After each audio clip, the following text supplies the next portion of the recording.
नमस्कार, मैं हूं आपके साथ हर्षिता और आप देख रहे हैं जेएन न्यूज। आइए करते हैं कुछ खास खबरों से शुरुआत।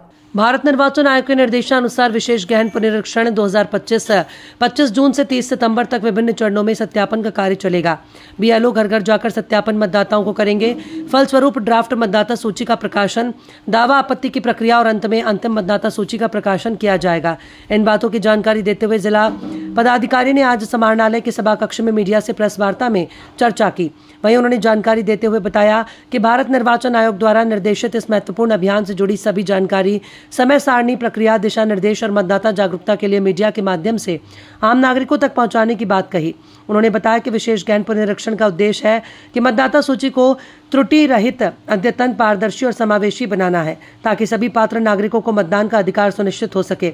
इस मौके पर उप निर्वाचन पदाधिकारी पूनम कुमारी, जिला जनसंपर्क पदाधिकारी, निर्वाचन निबंधन पदाधिकारी और अन्य संबंधित पदाधिकारी उपस्थित रहे।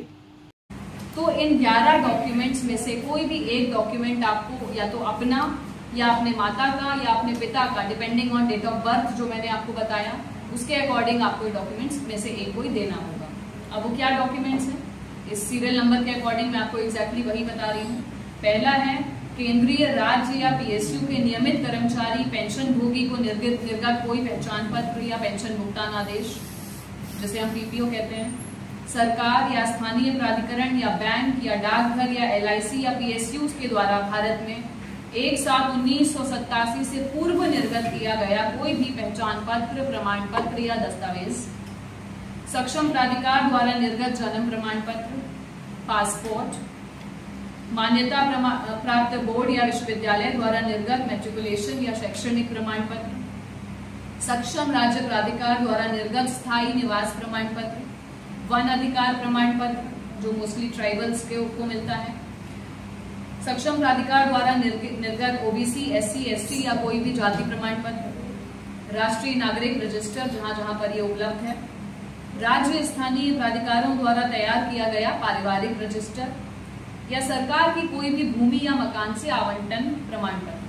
तो इन 11 डॉक्यूमेंट्स में से कोई भी एक डॉक्यूमेंट, यदि आपका 1987 के पूर्व का जन्म है तो खुद के लिए देना होगा, यदि 1987 से 2004 के बीच का जन्म है तो अपने लिए देना होगा, प्लस अपने किसी एक पेरेंट के लिए, माता या पिता के लिए देना होगा, और यदि 2004 के बाद का जन्म है तो ऐसे 3 डॉक्यूमेंट्स आपको देने होंगे, पहला खुद के लिए, दूसरा माता के लिए और एक पिता के लिए। तो ये हमारा पूरा प्रोसेस रहेगा। अब मैं आपको थोड़ा सा इसके शेड्यूल के बारे में बता देती हूँ। तो 1 अगस्त को हमारा जो है वो ड्राफ्ट रोल पब्लिश होगा और ड्राफ्ट रोल के बाद में जो ईआरओज हैं इसको पब्लिश करेंगे। हमारे, आप जानते हैं कि 3 विधानसभा हमारे जिले में है, जहानाबाद, घोसी और मखदूमपुर, 216, 217 और 218। तीनों के ईआरओज इस ड्राफ्ट रोल को पब्लिश करेंगे और ड्राफ्ट रोल के पब्लिकेशन के बाद दावा आपत्ति ली जाएगी।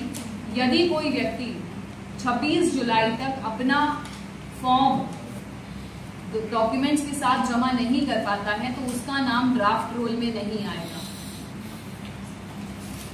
उसके बाद यदि आप अपना नाम जुड़वाना चाहते हैं तो जिस प्रकार से हमारी एग्जिस्टिंग प्रक्रिया है नया नाम जोड़ने की, फॉर्म 6 हम लोग लेते हैं, आपको फॉर्म 6 जमा करना होगा अपने डॉक्यूमेंट्स के साथ में आपको एक डिक्लेरेशन एनेक्सर डी, आप इस निर्वाचन आयोग के ऑर्डर में जो है एनेक्सर डी के साथ में जमा करना होगा। दावा आपत्ति के समय इनको लेते हुए तब आपका नाम जोड़ने की प्रक्रिया की जाएगी, सुनवाई होगी जैसे हम लोग अभी करते हैं ईआरओज के पास में, एंड देन आपका फाइनल पब्लिकेशन में नाम एज पर द प्रोसीजर जो अभी हम लोग कर रहे हैं उसके अकॉर्डिंग जोड़ा जाएगा। अब मैं आपको इसके शेड्यूल के बारे में बता देती हूँ। जैसा कि मैंने आपको पहले भी बताया कि 25 जून से लेकर के 26 जुलाई के बीच में ईआरओज के द्वारा प्री फिल्ड एन्यूमरेशन फॉर्म, गणना प्रपत्र सभी एग्जिस्टिंग इलेक्टर्स को दिए जाएंगे। 2 कॉपी में वो उनको फॉर्म दिए जाएंगे, जिसमें से एक कॉपी वो इलेक्टर को देंगे और दूसरी कॉपी उनसे भरवा करके अपना रिसीविंग लेंगे।